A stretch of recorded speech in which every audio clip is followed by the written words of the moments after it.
Hello everyone. We had a plan which seems to have suddenly changed now. So, no, that's okay, not you. You were the end anyway.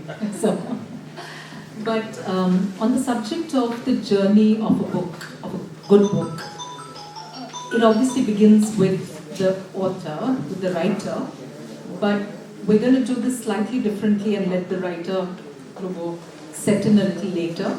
I think I'll start with Rahul, who's also a writer and a translator, so I guess he kind of fills many roles, so you could do that dual role as well. But I do want to ask you about where you see the journey beginning. Is it with the writer, as one would always assume it is, or is it also sometimes with a person who's an editor sitting in a publishing house and saying to themselves or to other people, we really would like to see a book about a certain subject or a book by a certain writer that you've read in other places in the media or on a blog, and then do you then ideate and make a book happen? If you do that as well, which I'm sure you do, then what are the differences really in the way a book comes to be born when the author approaches you as an editor and when you create a book from the publishing house?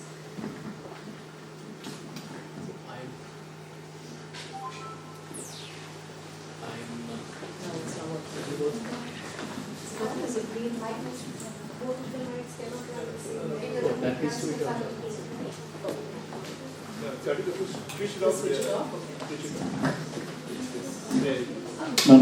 Oh, it is working. Yeah. So I was saying, I'm not quite sure I'm the best person to answer that. Simply, Can you hear him? I think it's cutting in and out, right?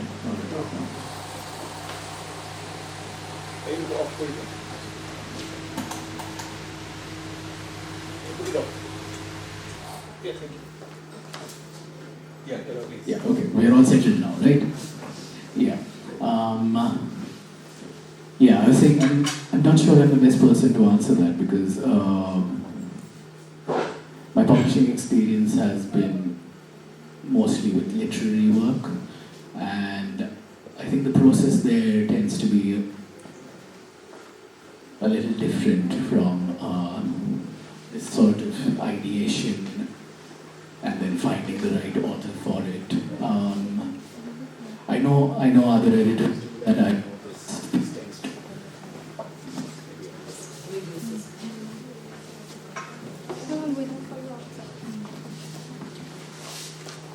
So yeah, I'm aware that other editors, other divisions, like in Harper we have the literary division, of course we have the non-fiction division, we have a commercial division. So there are these different kinds of books that we do in any large publisher. And other divisions do want to take that approach, which is you look at the market, you look at what is not out there, you look at what people are searching for, and then try to come up with something that fills in a perceived gap that there might be hopefully readers for.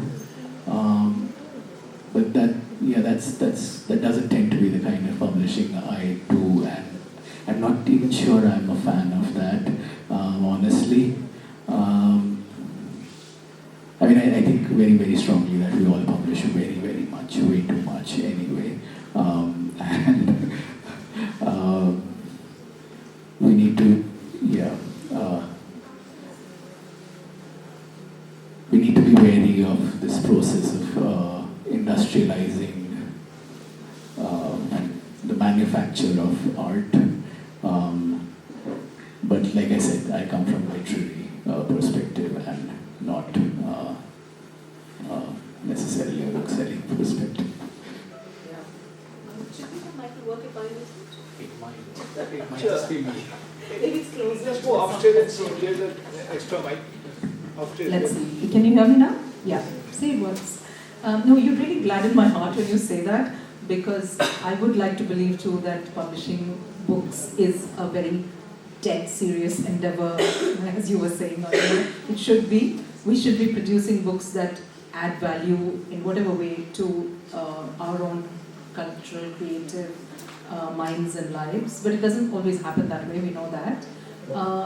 And yet, I think that when you say, therefore, that the process is different, I think for an audience, especially of students, maybe it's still useful to tell us how does that process work then. When it starts?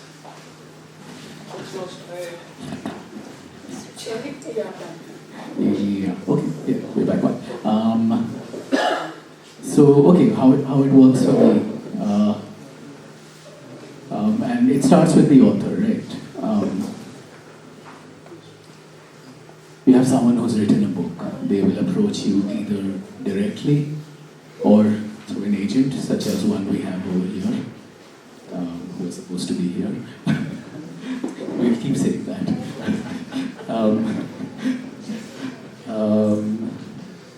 So it comes to you, and the process within a publishing house is a long drawn out one. It's not simply a book comes to a publisher and they like print 1,000 copies of it and send it out, right? There is selection involved. There is editing. There is deciding how to package it. Then there is the actual production of it, all the work that goes into bringing it, turning it into a physical product, and then selling it. For me, I've simply decided I should also clarify, I've not come into publishing through a more regular route. I jumped in kind of midway from my other life and joined at a commissioning level. And at that point, I decided that they were hiring me for my taste, and I would acquire books that I liked. And so it's simply been that. And what I tend to like is work that kind of pushes at the boundaries of the art.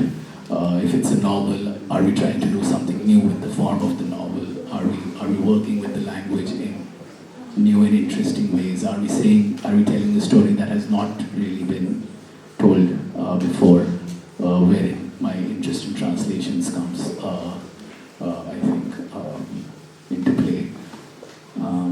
Other editors have other priorities, and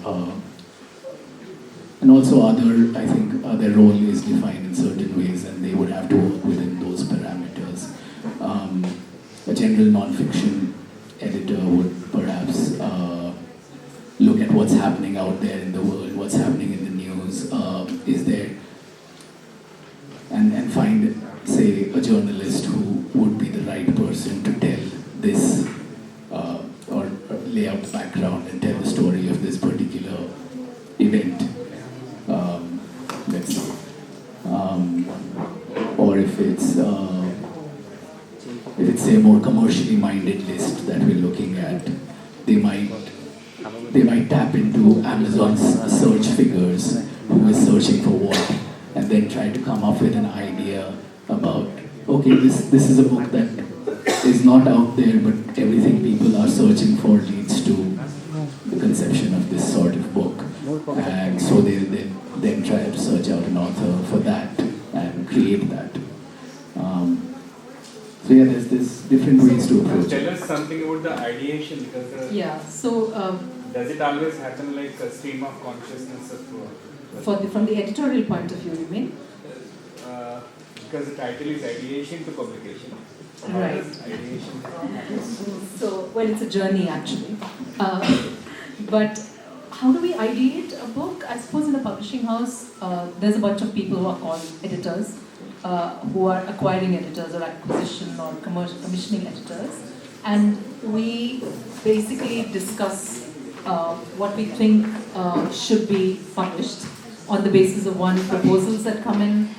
Some people will send in manuscripts, agents will send in manuscripts or proposals. Often it'll be like people we know might call and say, I met someone or I read something and I think you should meet this person, and so we go across and meet them or talk to them. So there are multiple ways in which ideas will reach an editor in a publishing house, at which point there is that other next stage which is about figuring out if this is viable for the publishing house. 2-3 points. One is, are we the right publishers for that book? As in, is this particular editor, this particular publisher the right fit for that subject in that book? 2, whether we know a way to make the most of this book editorially, but also do we know how to market this book? Do we know how to sell this book? Is there a place in the market for another book on this subject? Or maybe if it's a first-time writer, do we know how to, does this person have a profile that's marketable and saleable? So all of these questions are asked of each other. So there's usually editors, sales people, and marketing people involved in this decision, not so much finance in our case at least. I think in most cases not finance yet. But we've all figured out these Excel sheets which tell us what is possible, what margins can you make from what books, and then we all work on that. And we basically, publishing works on very, very narrow margins. We're lucky if we, at the end of a book's journey, end up with something like, 7% of a margin, 7 to 10% on a single book. And so that's roughly what the author ends up earning as well, the royalties, they also earn on sales. So the margin is so narrow that there's very little room for error. If you get it wrong, if you projected a sale of 5,000 copies, you thought that's what it would sell, and then it ends up selling 2,000 copies, your margin is pretty much so diminished that it's non-existent. So there's a lot riding on that projection that we do, the thinking through. So that early stage of the publishing house coming together to say, yes, we believe this book will work and we want to publish it and we know how to publish it right, that is the most important stage. It's also a stage where everybody's committing to this. So if I'm an editor and I say, I love this book and I'm going to publish it, that doesn't carry enough weight until the sales head and the marketing head also say, we're also good with this. We think these numbers work. We think we can do so many copies.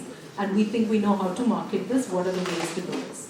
Once you've done that, it's like your company has committed to this. You can't, we think that's how it should be anyway. There's no question about later turning around and saying, well, that was a bad book, obviously it didn't sell. Or that we paid too much advance for that, obviously. But everybody has agreed in this, first instance. So then it becomes like a collaborative project. We all need to see that book win the way we thought it should win. And then it becomes a kind of longish struggle after that, where we will come to all the other aspects of publishing and sending out the book to trade. But that, in brief, is how the process happens in the publishing house at least. And I think what Rahul said is, that we are publishing too much at this point is one of the points he made, which is, I think, very true. There is a lot of publishing. But there's also two kinds of publishing. There's publishing by publishing houses, and then there's self-publishing, which also is very, very big at the moment and is getting bigger and bigger. And the number of bookshops that receive these books are pretty much the same. So there's a big discrepancy between the number of titles being published and the spaces that are there to receive them, except of course Amazon, which receives everything, including pirated books. So that's a different matter altogether. But with that, we must turn to the bookseller here. There's a bookshop that you have in Siliguri, yes, where you keep books of different languages, or will you take mine? Yeah.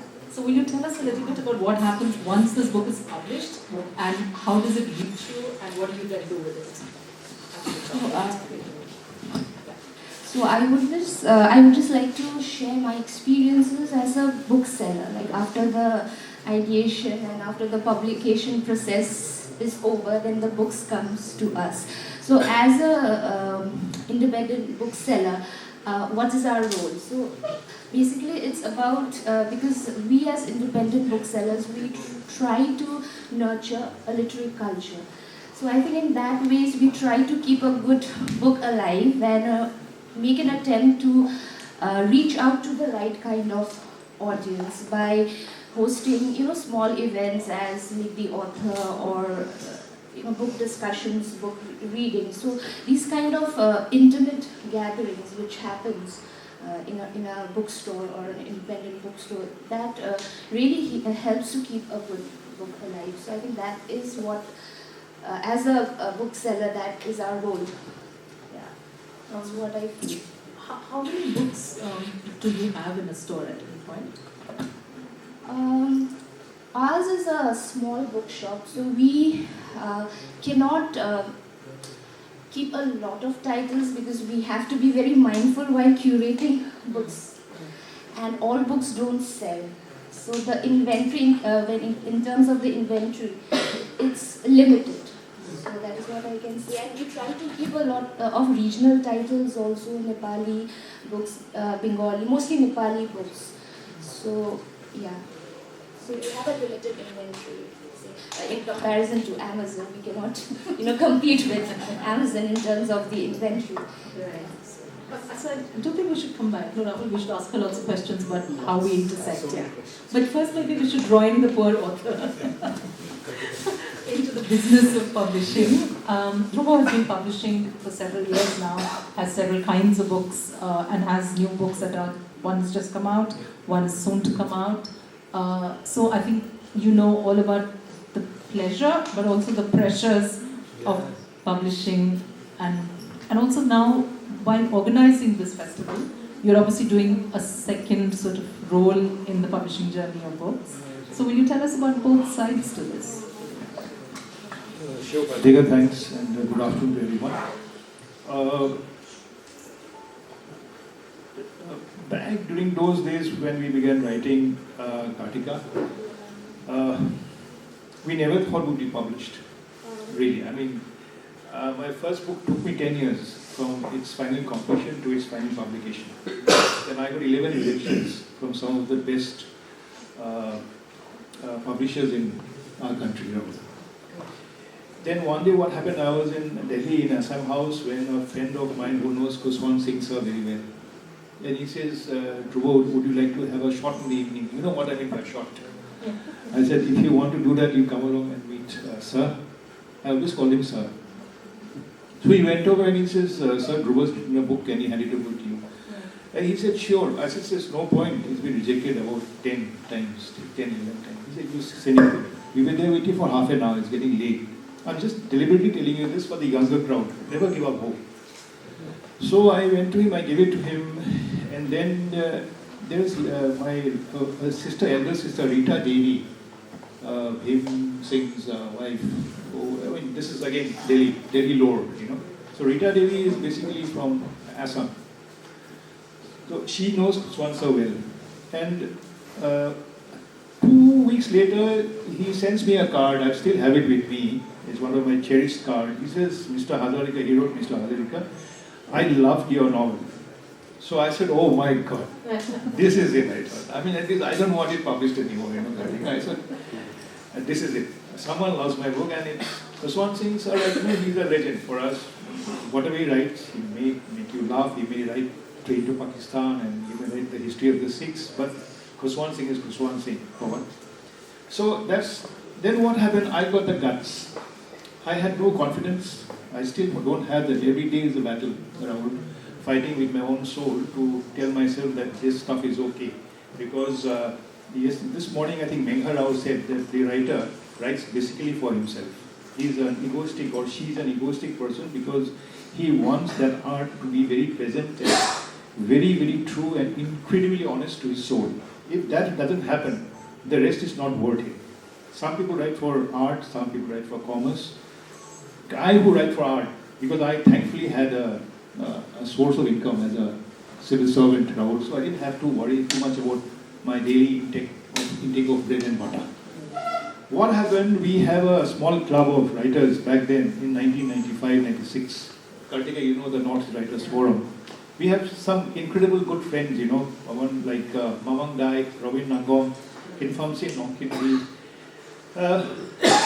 whom Karthika has published.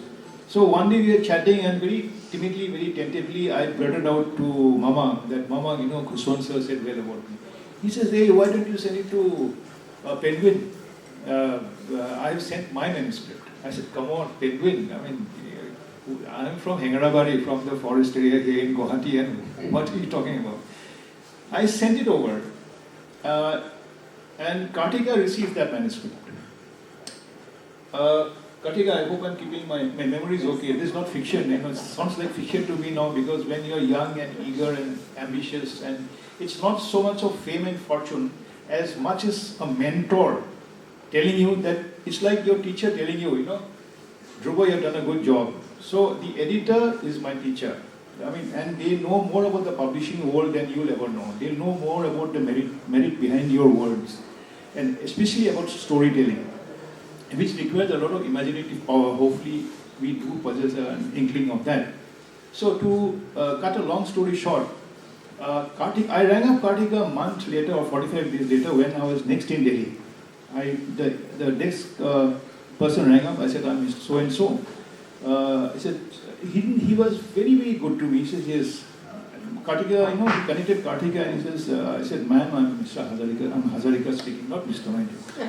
So he said, then I'll not go further into it because it's again waxing eloquent about my own journey.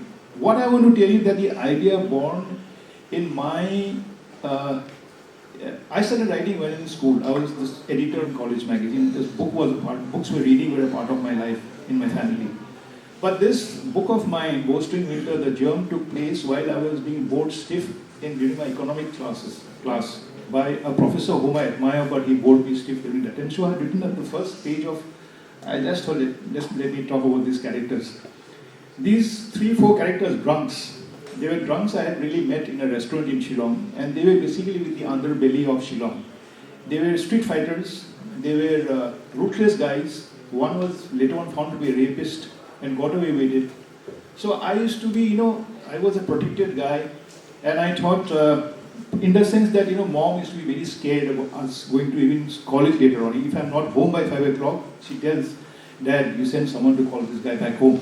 So we grew up under those circumstances, and this idea kept gnawing into my head, and I wrote down this first few pages of what I thought was a short story, which later became the novel, which later I gave to Kuswan Singh sir, which later on Mamang said give it to Karthika, and which later Karthika beautifully, thankfully and wonderfully published it for me.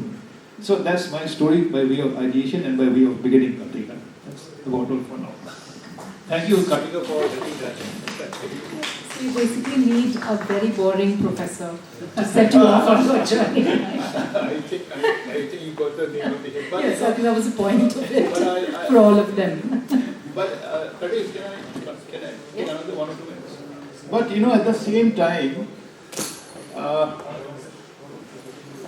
when you're down and out, you need somebody who's you need somebody who's very honest with you. If your work may not sell, your work may not, but if there is a grain of honesty, then you can improve. See, the 11 rejections I got, when I look at my first manuscript and my final manuscript, then you cannot believe the range of difference. I've got those days I was writing, handwriting. So this was a huge stack.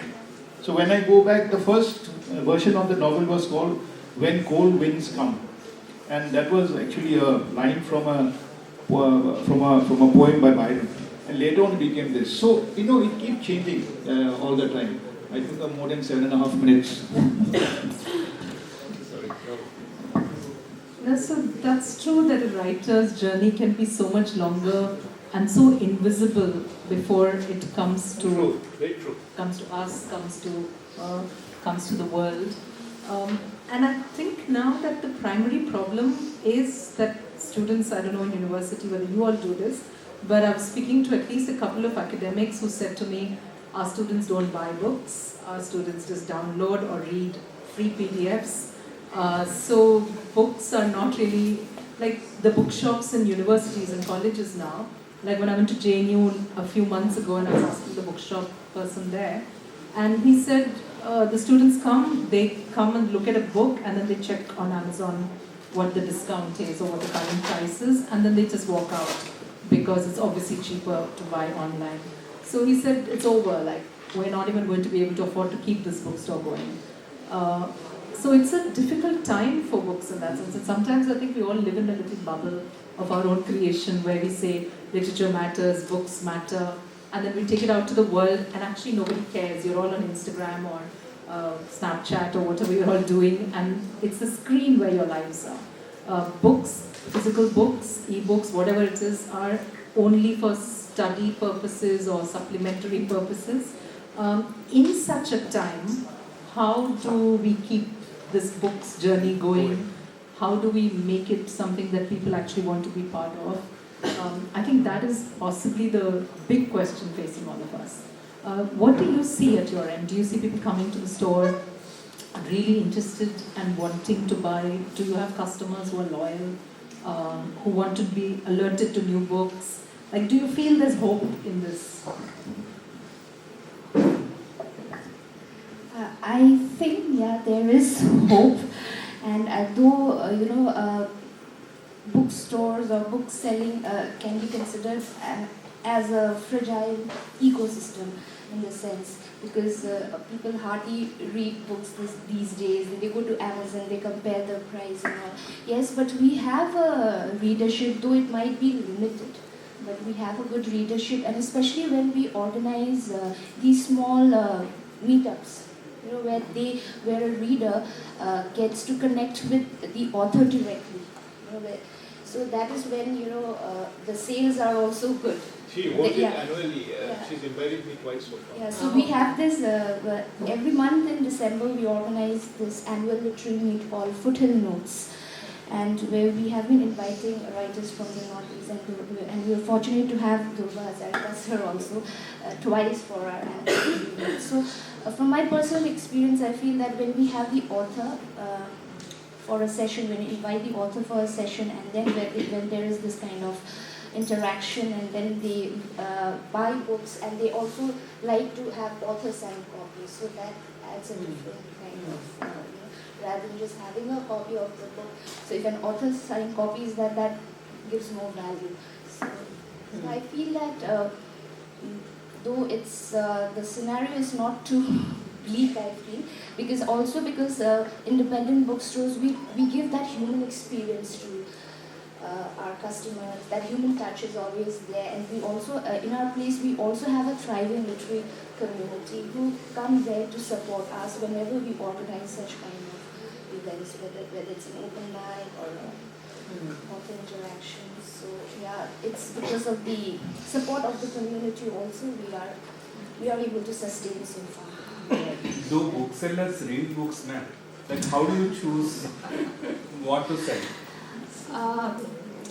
Honestly, we don't get the time to read all the books, all the books. It's not possible to read all books, and though we try to curate specific kind of books for our readers, but it's not possible to go through all the books thoroughly.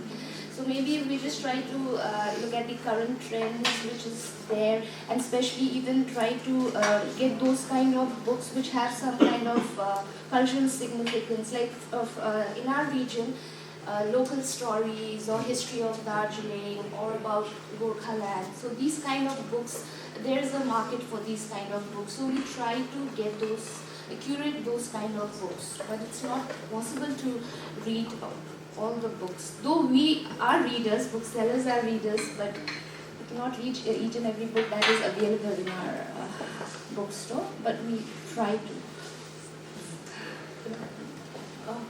So one of the biggest, what you said about booksellers reading, one of the problems we face is that a lot of the bookstores, there are people on the floor who are selling this and talking to customers who don't really know the books. I mean, you are obviously an exception.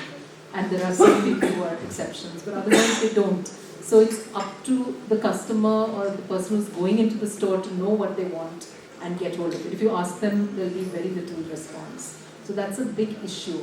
But it's also the way the economics of publishing works, and I want to go back to Rahul and ask you this. Recently there was this post, I think, or this conversation that was going around on social media about how little people are paid in publishing. And if you're paid so little, then how can you even, join and make a career out of this? And the implication all the time is literature is a luxury.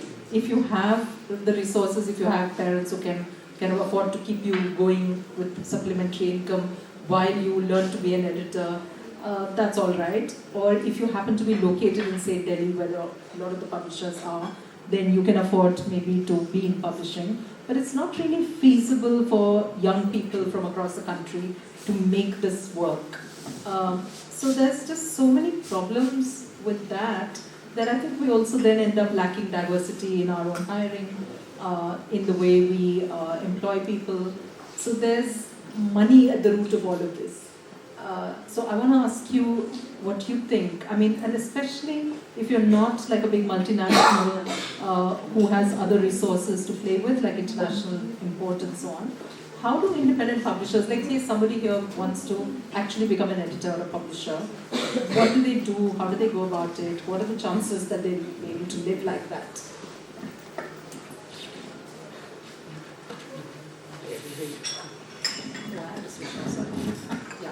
Yeah, everything you're saying I completely agree with.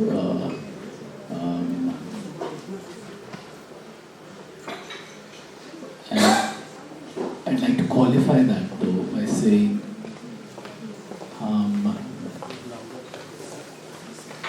that we're over here, we're talking about English language publishing. And English language publishing in India is like a very specific thing. You can't look at the UK markets and the models, you can't look at the US markets and models and say, okay, we understand India as well in terms of English language publishing. English in India, because of our history, has and remains, again, more qualifications here. English, literary competence in English, whether it's as a reader or as a writer, in India, remains a very, very, very exclusive place by virtue of our history. It is almost entirely the realm of very privileged people. These are the people who will have that sort of fallback. I can spend 10 years loafing about as I did, figuring out what I'm doing with my life, figuring out writing, editing, whatever. And I'm not going to be without a home, I'm not going to be without food to eat.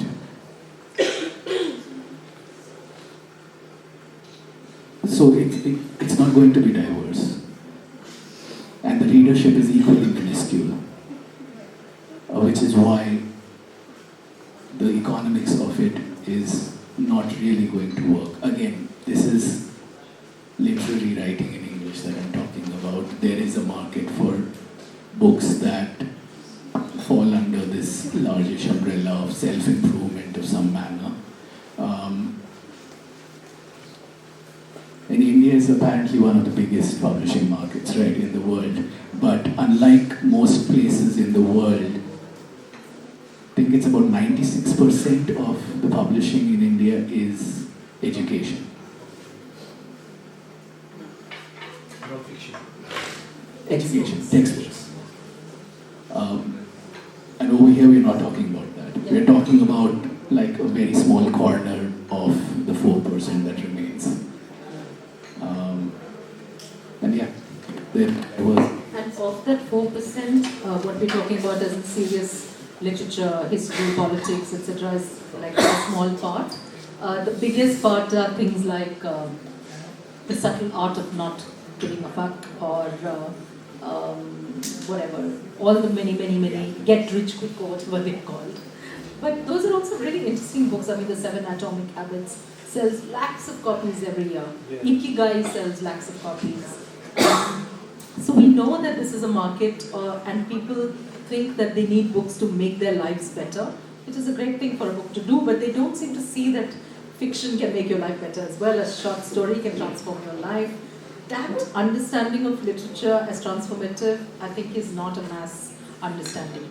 It's mostly about the very obvious techniques to live and make life better by earning more, loving more, or whatever else it is. The key word is quickly, get rich quick. Literature is a long game. You're thinking decades, you're thinking centuries. if you're publishing, writing, anything that is of value, or if you're thinking of creating anything of lasting value, we are looking at books that will teach you to get rich quick. And quick is, of course, key. Yeah, literature will never do that. Actually, if you tilted that scale of ambition and you said, what is the really ambitious thing to do? To write a book that can sell 100,000 copies this first year? Or is it to write a book that will change even one person's life forever, which means then changing the life of many people around them and perhaps many, many others by extension?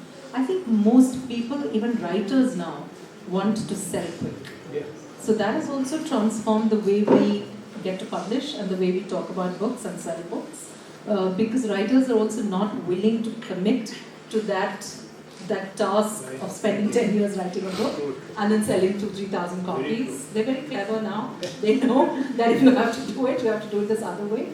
So there is this new thing that's been has swept the world, which is the healing fiction. I don't know if you've come across this category. Yeah.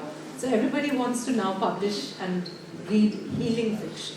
You've combined life improvement with short novellas, and they come in from Japan, from Korea, from China, and they're beautiful books, they're very well written books, but again, they are really about making life a little better, mind a little better, and it seems to kind of connect with our whole crisis of mental health, especially among young people. So suddenly I think there's a new way in which fiction is trying to confront this fact of combining literature with life. I don't know if you're selling a lot more of that. I don't know if you as a writer have come across this as a category to read and write into. I'm curious. Yeah, Karthika, I do read non-fiction as much as I read fiction, but fiction is basically my cup of tea in terms of reading. I'm more of a reader than a so-called writer. Your question was whether these kind of books are for my generation. I'm almost 70. So I don't think it's my cup of tea. And none of the other friends I have who are what we call, very elitist way, creative writers. I think we are all creative writers. Whether you write fiction or non-fiction, you write about the ocean or about the Himalaya, we are all creative in our own way, Karthika. But somewhere we got stuck with that dream idea about, being happy with our own imagination. We have given so much of credibility to our imagination. That is a parallel life we love to live through the written word. And it's a compulsion. I think without that, I would be dead. And I'm not trying to sound very dramatic or tragic or heroic about it, but very frankly, I would be very sick, I'll probably be troubling everyone, ranting and God knows what I'll do. But the fact that I do scribble every day, if not this in a disciplined way, but 4 lines into my diary, or the second 2 lines of the 4th paragraph of the proposed novel, I go back home, I go to my room, I sleep well. And when I read a book, like say for example, I'm now reading Guns, Missionaries, and I've just started Manu Pillai's book. I just got it about a week back. I'm going to enjoy that book, I know, because I've never met him. But I love that the way he starts off, the first 4 pages. So the instinct in me tells me this is going to be a good book. Then I read a brilliant book by Ghost Wars by Steve Call. This is to do with the CIA's role in Afghanistan. We get Taliban and all the others, and it's a huge voluminous book. And it took me about 21 days or 22 days. I have a habit of writing down the small things in my diary. And when I finished it, I was stunned. I thought, oh my God, how can a man get hold of all these facts and then write with such sheer, exceedingly, I'm using adverbs and adjectives in a deliberate way. It was sheer brilliance for me. Fiction has no chance with that kind of quality writing the way Steve Call did, or the way he wrote. I read Maximum City. That Suketho Mehta's book, page to page, big one. Then, just after that, I read the unabridged version of Moby Dick. Oh boy. And oh boy is right. It took me about 5 to 6 months. And then the Brothers Karamazov. Again, that one I read. War and Peace by Constance Garnett, the translator. These are the quality translators whom are recommended to us for reading. But a lot depends on the translators. That is again the voluminous. It again took me about 5 to 6 months. These I'm deliberately mentioning because after my retirement I got a lot of time to read these fat classics, Moby Dick, then Don Quixote, deliberately. But to come back to these self-help books, Damodara, about me trying to get better sleep at night, or how to improve my heartbeat. These kind of books don't really get me going. Or how to be successful in life through business management or climbing. These don't really attract me as much, but the others do. So if some kind of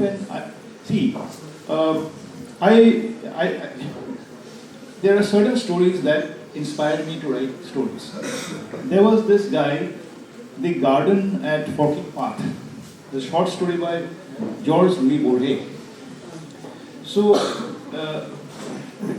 when I finished writing this, reading that story of Borges, I just went to my room, locked myself up, and scribbled down the skeleton or a sketch of a proposed short story. So what happens when you read these writers who inspire you?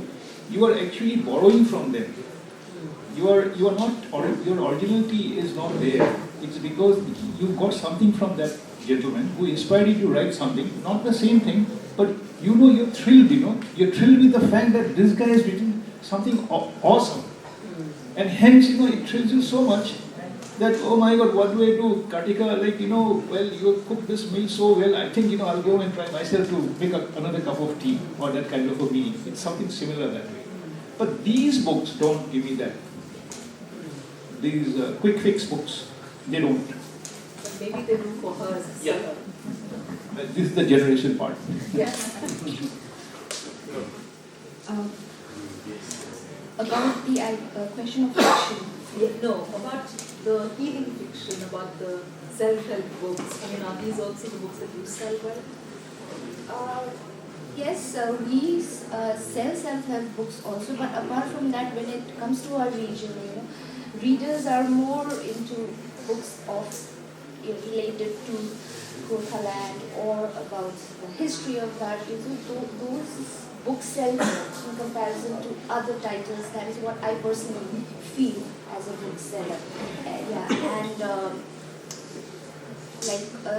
There has been a new breed of writers, homegrown authors who have made a deep impact even in the, they have written stories about Gorkha identity, about the idea of home. So these books are really, really well. What does well mean? What kind of copies? How many copies? That is a very tricky question because,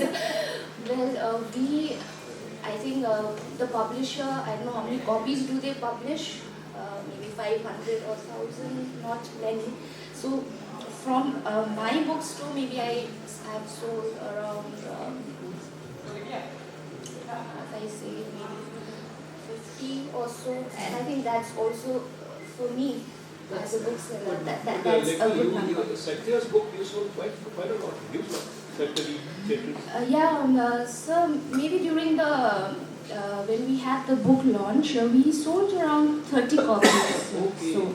So when there was a book launch, and it was about Gorkhaland, about the Gorkhaland movement, so people were very keen to know about it. So we do not have good literature on the movement of Gorkhaland, and also people were very interested and they bought the book. So it's like, again, as Sir just in the beginning, he just told about commercialization of art.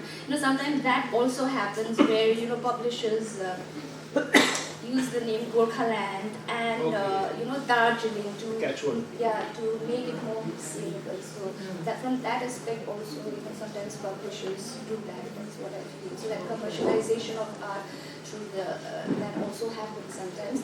But yeah, there are books which are very good.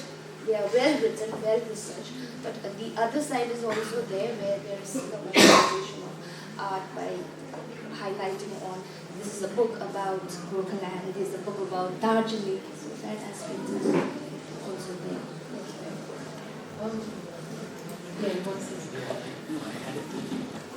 I had a question for Lekha, which is, like, as a bookseller, do you also feel like you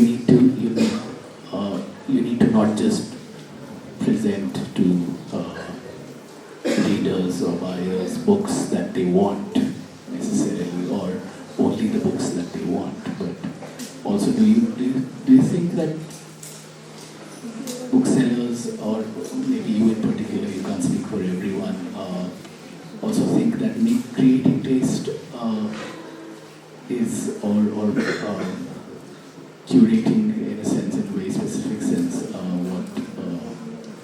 what books should be read, perhaps. Is that something you take on? Do you think you're responsible for that part as well, or is it just like, okay, this is a product that needs to be sold, and so we'll figure out what sells and that? So I think as a bookseller, I think I try to keep that balance where I make an effort to curate books also.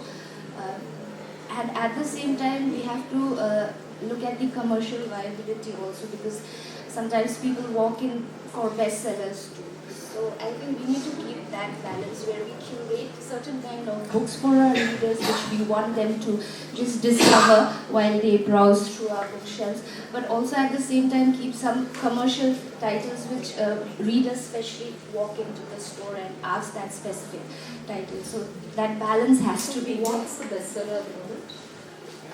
Bestseller of our region at this moment is Fatsu.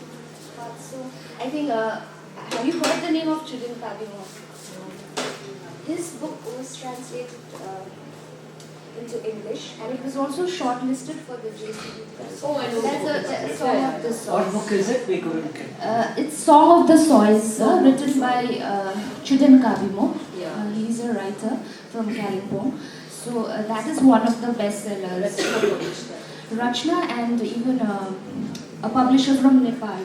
Yes, so that is one book which still people come and ask for. They have it was published many years back, but yet people still walk in to ask specifically for that book. And just recently, Chudin Kabimo has come up with his second title called Urmal, which talks about the tea garden workers of Darjeeling district. So that book is also doing quite well.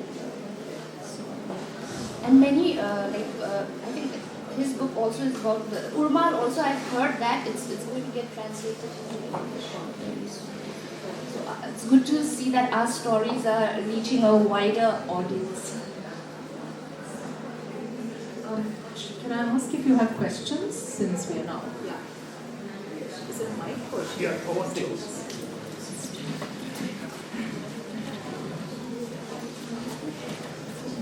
I think one observation, the essence of success for a bookseller lies in curation.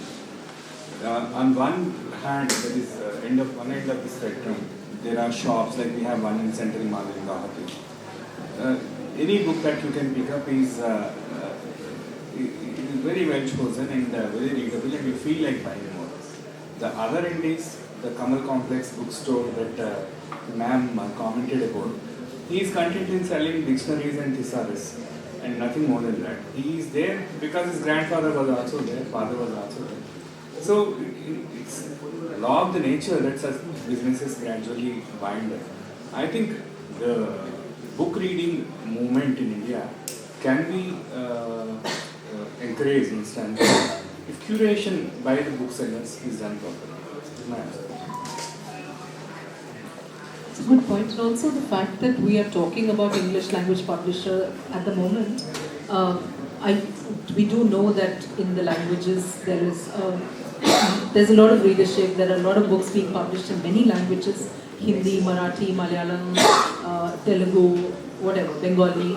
There is a very different set of numbers that we talk about when we talk about readers there, and there's a great deal of interest and engagement. Like the other day, I went to this festival in Wayanad in North Kerala, and the biggest, I mean, so there were filmmakers there were people who were considered celebrities, but the biggest audience, like a complete turnout for a panel that had 4 major Malayalam writers on it. That was like, I cannot tell you the adulation, they'd all read all the books, they wanted to talk to them. It was buzzing, like there was excitement in the air because these great writers were there.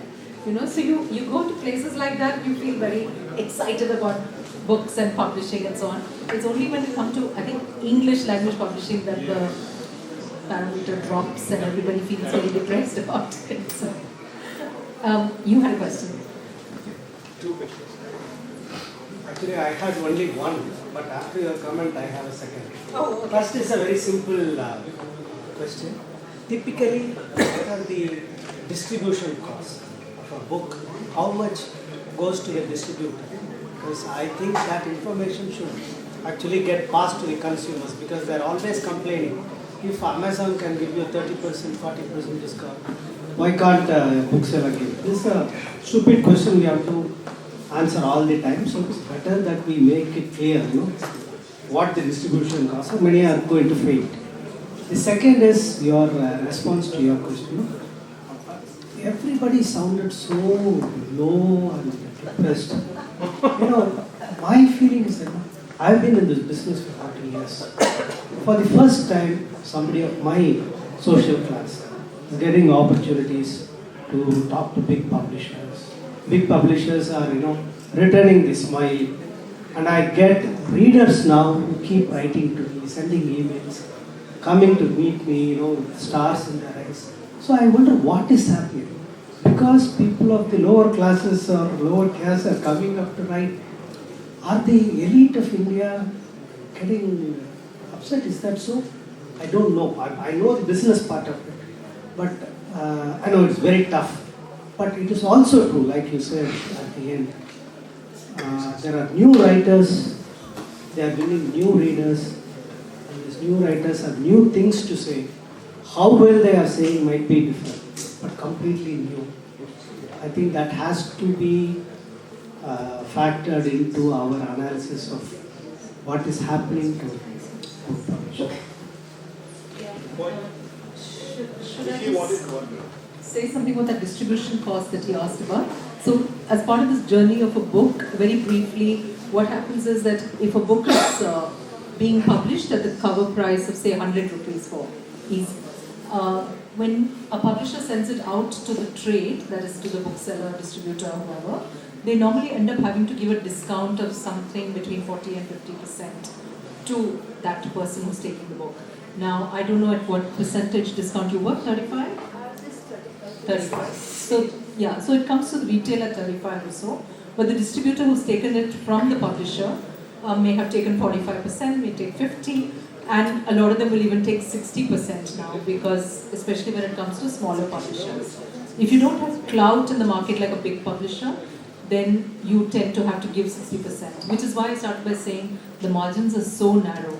So when, as he said, when you complain about Amazon prices being so much better, it's also because, they're able to afford that kind of, among all the many products they sell, they have a swinging algorithm of discounts. So I think from what I remember someone telling me, on any given day, they will not have taken more than 18% discount, or they will not have given more than 18% discount to the customer, because there are some books that are selling at full price, some are selling really low, there are many products that are selling at full price, so they know how to work that. But every time you go and look for a popular book or a book you want to read, you'll find it's cheaper on Amazon because of that, and the bookseller can't afford that. So there is a problem, and the other part of that big problem is that this bookseller with 35% discount still has the freedom and the right to return unsold copies. Whereas the publisher who's invested in printing that book, sending it to the market, and pays royalties already, assuming that the book has gone from their warehouse and therefore is sold, will find that books are coming back unsold. And they don't know what to do with them. Sometimes they get pulped, sometimes if they're not too damaged, they'll go back into the market. But there is, at both ends, there's just so much difficulty with that process. That is the problem. Because technically, we might have a cap on returns. We might say, this bookseller or distributor cannot return more than 20% or whatever you have. But nobody listens to that. They just say, okay, fine, then we won't take any more copies from you. Then your writer will say, but I have a new book out. Why isn't my book in that shop? And your sales guy will say, but they haven't paid us for 6 months. How can we give them more books? And then the writer will say, but I don't care. I want my book in that. That's my neighborhood store. So then the publisher will say, okay, fine, we'll make an exception. We'll give the copies to the store. But each time, this is the depressing part of it, that there is no legal way to enforce contracts in our trade. That is the problem. So after 50% discount, is the distributor happy? That is a crucial question. I mean, there's no distributor here, but the distributor wants more every time. And they will take that more also. They'll say, oh, we're going to do a special something for you. So, or it's, now just wait, this is February, right? February, March. By March, middle March, all the publishers will get massive returns from the trade. All the bookshops, and everyone's like, I don't want it in my inventory when I close my books for the year. Why don't you all take it back? So every March we are hit by these big returns. In April, some of them will take them back. But it's that cycle that is really hard. So either you have to go back to publishing the old way, you get cash, you give cash, you pay, 2 kilo ka kitab le lo and go sell it to the market. Maybe that's simpler, I don't know. It is really, really hard to be in publishing these days. That is a problem. What was the second part? I'd like someone else to. Sure. So I was asking that Lekha ma'am was talking about the healing books. So I was saying, I was comparing the healing part with the today's generation of Instagram. So there are many posts about healing, and they are given much preference over the original poets who actually represent proper art, or any writers who are actually writing something good. So those are not preferred. Many of them who post about healing and some short quotes or something that are more acceptable to the audience. So those people get famous more quickly. So since they get famous more quickly, they are more preferred by the publishers. So I want to ask them, where do we people with actual art go in the publishing houses? Rahul will tell us.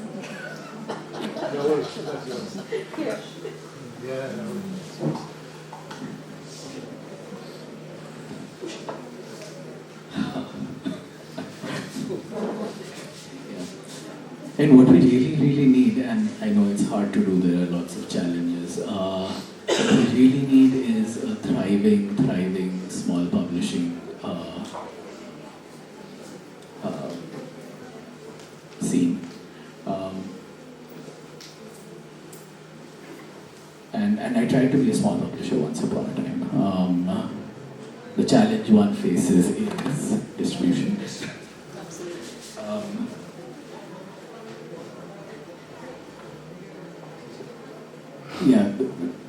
Any big distributors which have reach into most retail across the country, it's impossible to try and get them to take on books for small publishers. But the only way you can have a literary culture that is outside of these commercial considerations to a large extent is if you have a thriving small press scene. You can't depend on large publishers to do that because they have a lot of other considerations.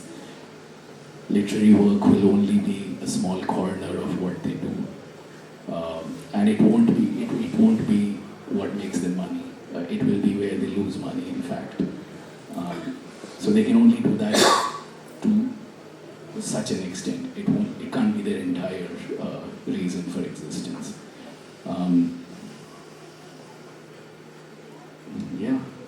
Small presses will be what can save this, I think, and we need more of them.